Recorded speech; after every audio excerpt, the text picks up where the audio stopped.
I had to take notes inside the Charles Wright Museum. Oh, I forgot my coat. Note number 1. Okay. I have to investigate this more, but the voting rights of 1965. And we talked about the turnaround Tuesday, Martin Luther King, and then March 9th of 65, Bloody Sunday, March 7th. About the two platforms.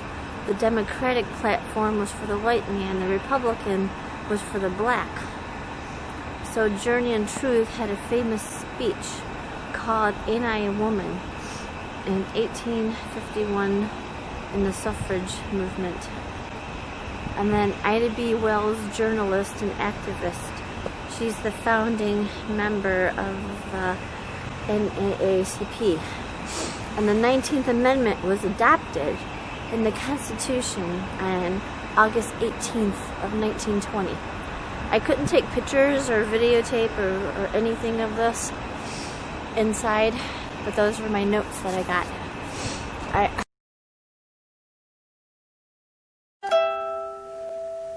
In this scene from the 2012 movie, Abraham Lincoln spells out the terms of Reconstruction. All they heard was the first time any president has ever made mention of Negro voting.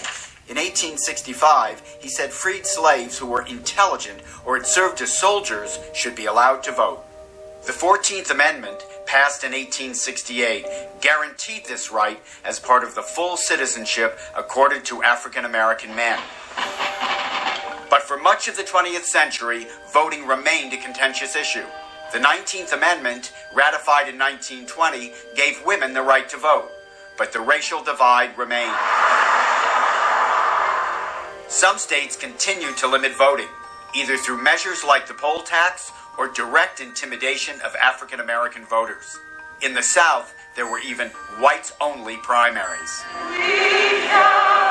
This week marks the actual anniversaries of Dr. Martin Luther King Jr.'s stop-and-start attempt to march from the Edmund Pettus Bridge in Selma, Alabama to the state capitol in Montgomery. This all began, of course, with the infamous Bloody Sunday, a police riot whose images are seared in all of our brains, and it would culminate in Dr. King's stirring speech 18 days later on Alabama's Capitol steps, protesting that state's truly abysmal voting rights record. But in between fell one of the more curious episodes in the history of the civil rights movement, Turnaround Tuesday. Dr. King, flanked by citizens and clergy from around the country, watched Alabama state troopers stand aside, seemingly conceding their right to march. Instead, Dr. King confused many of his followers by leading them in a short prayer session and then turning them around, backing down. Historians have debated this ever since. It's true that Dr. King's group had no supplies or protection for a 50-mile march through rural areas where, shall we say, not everyone might be sympathetic to their cause. And I'm sure that was a big part of it, but perhaps it also reflected the careful pacing of Dr. King's whole movement. The temptation that day surely was to run across that bridge and into the Alabama countryside. Instead, he had them wait. Though how long? Well, not long.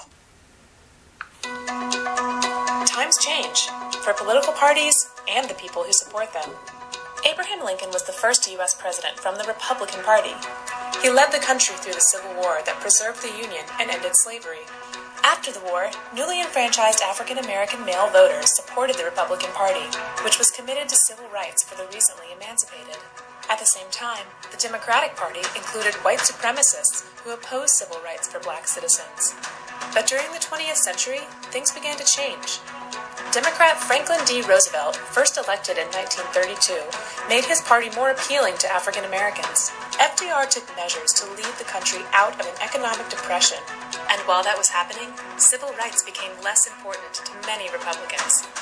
African American support for FDR spiked in 1936, and support for Democratic presidential candidates has remained strong ever since. Another shift happened in the 1960s. The Civil Rights Act of 1964 and the Voting Rights Act of 1965 passed with support from both parties at the urging of Democratic President Lyndon B. Johnson. After those votes, white segregationist Democrats fled the party in large numbers, creating Republican majorities across the South. The modern political landscape is now almost a reverse image of the one that existed more than a century ago, with African Americans overwhelmingly supporting the Democrats and Republicans backed predominantly by whites.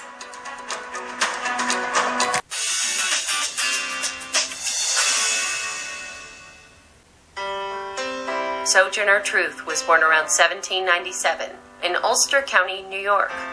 Originally named Isabella Baumfree, Truth was sold at 11 years old along with a flock of sheep for $100. Sojourner Truth wrote about her life as a child in slavery, and she talked about experiencing sexual abuse and continued beatings and whippings by her slave owner. Truth fled her master in 1826, 1 year before the abolition of slavery in New York, and eventually became a freed slave. After Truth became a free woman, she had the courage to go to court to challenge the legality of her son being sold into slavery. She was successful against so many odds, which is what makes that court case so amazing. Inspired by religion, she changed her name to Sojourner Truth in 1843. The following year, she joined forces with abolitionists such as Frederick Douglass and William Lloyd Garrison. Sojourner Truth became a traveling preacher, but also she was an early women's rights advocate, and so she spoke very forcefully for that as well.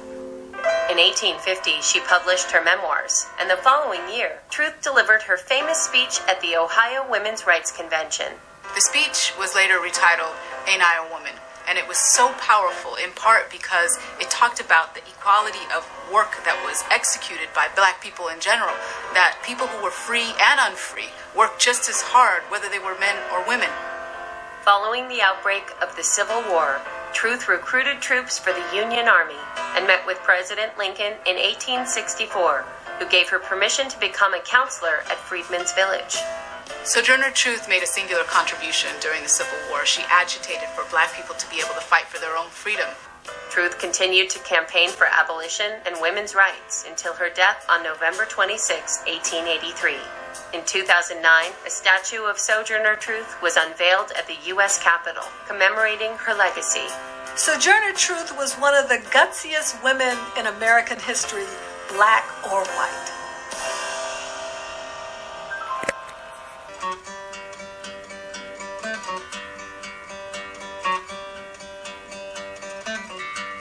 Wells seems to have been a sort of natural feminist from the beginning. She never really seemed to see any reason why she couldn't do everything a man could do. And the fact that she had to support her brothers and sisters from an early age may have sort of shaped her idea of herself as someone who was, sort of head of a family. All of her positions on women were progressive. She was always in support of women's votings, a member of various women's suffrage organizations. So she saw how much women could do in terms of influencing public opinion and was eager to encourage women to be activists as well. Her legacy is as someone who had a very radical voice at the turn of the century, which was in many ways not a very radical time. She was a female leader in a time we usually associate with male leadership. To me, she was someone who was so consistently activist and so principled about it that she sort of, in a way, encourages us all to kind of look inside ourselves and ask whether we're doing enough.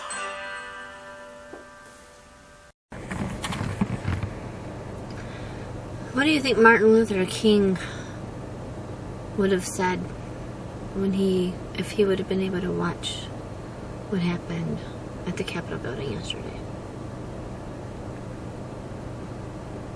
And here he was doing marches and trying to prevent people from getting killed. And he even turned people around as they were marching, and because he didn't want people to get hurt. And here's our president enticing people. It's unreal. Alright. I'm out in Battle Creek. Gotta find the entrance to the cemetery.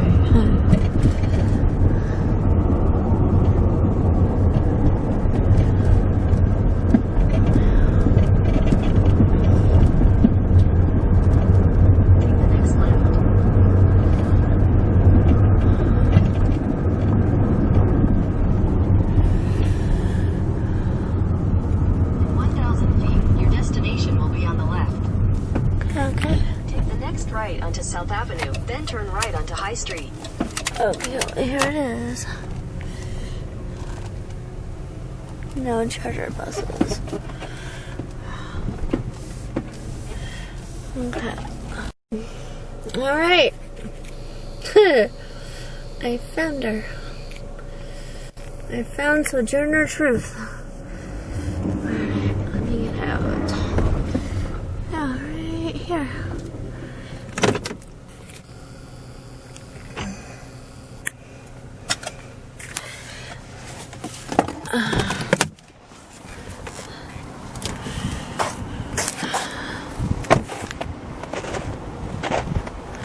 Alright.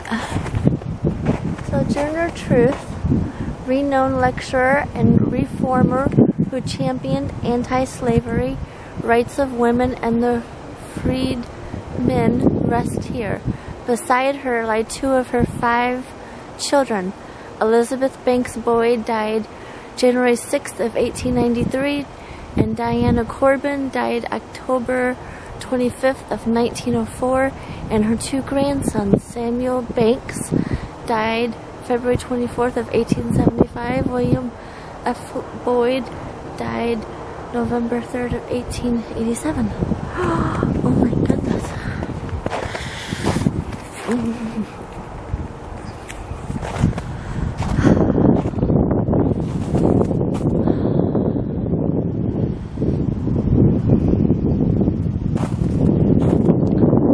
She was about 105 years old.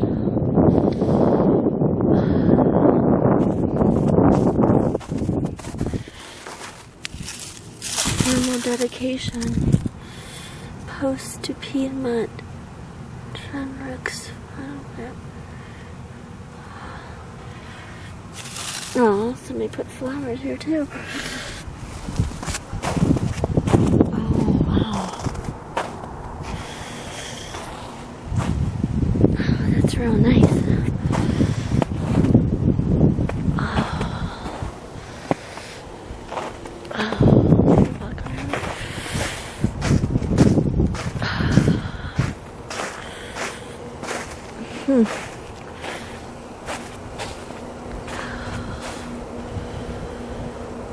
Well, hello. Wanted to pay my respects to you.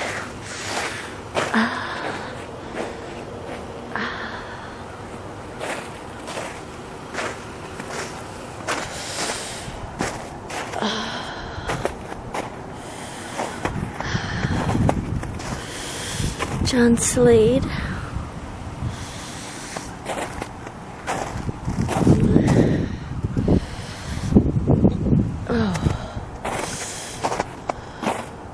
Tunis. Which ones? Okay. Corbin, Banks, Floyd, Boyd. Banks, Boyd, Corbin, Boyd. Oh.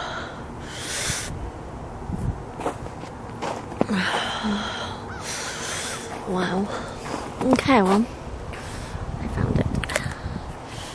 Well, there's so much racket, there must be something out of kilter. I think that twixt the Negroes of the South and the women of the North all talking about rights, these white men gonna be in a fix pretty soon. But what's all this here talking about? That man over there says that women need to be helped into carriages and lifted over ditches and to have the best place everywhere. Nobody ever helps me into carriages or over mud puddles or gives me any best place. Ain't I a woman? Look at me. Look at my arms. I have plowed and planted and gathered into barns, and no man can head me. And ain't I a woman? I could work as much and eat as much as a man when I could get it, and bear the lash as well. And ain't I a woman? I have borne 13 children. and seen most all sold off to slavery. And when I cried out with my mother's grief, none but Jesus heard me.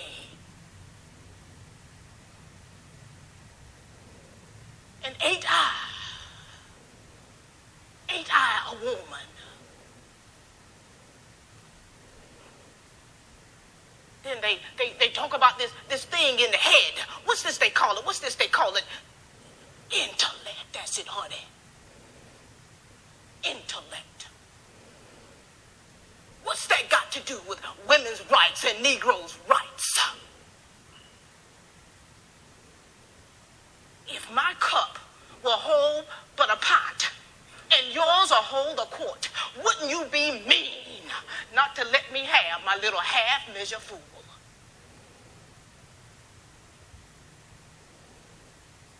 And then that man back there in the black, says that women can't have as much rights as men because Christ wasn't a woman.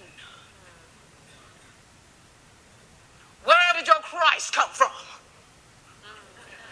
Where did your Christ come from? From God and a woman.